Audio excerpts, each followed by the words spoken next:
How did you first get politicized? I think back to the Iraq War. I remember millions of people marching in London. So you would have been how old? What, 10, 11? I think, yeah, around, I mean, I can't think of the maths right now, work it out, but I was very young. And I remember millions of people marching, saw the placards, and we went to war.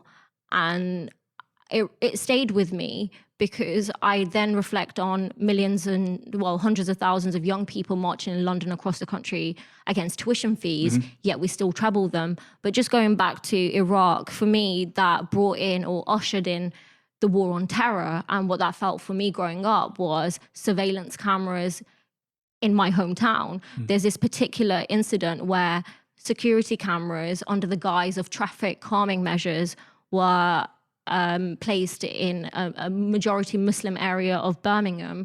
And when they were found out to be essentially spying on the community, they were removed. But I remember that vividly. I remember going to university and being afraid to exert my opinions on foreign affairs. Which university I went to the University of Birmingham. I did international relations and economics. But talking about foreign policy, talking about Al-Qaeda and ISIS, which will naturally come up in conversations in international relations, I felt myself stifled, my speech stifled by Prevent, which disproportionately targets Muslims and people of color. So all of these things really shaped me. And then I was in the intake in 2012. I had to pay £9,000 tuition fees. So going from, the war on terror and foreign policy to austerity and tuition fees, all of these things really shaped my politics. So you got a really bum deal, basically. Yeah, we got screwed essentially. And when I went to university, one of the first things I did was get involved with the free education movement or a group on campus, along with Palestine Solidarity.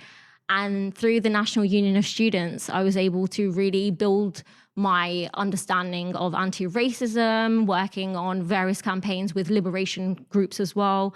And then Jeremy became leader of the Labour Party. I'd been a Labour Party member ever since I was 17, so for many, many years.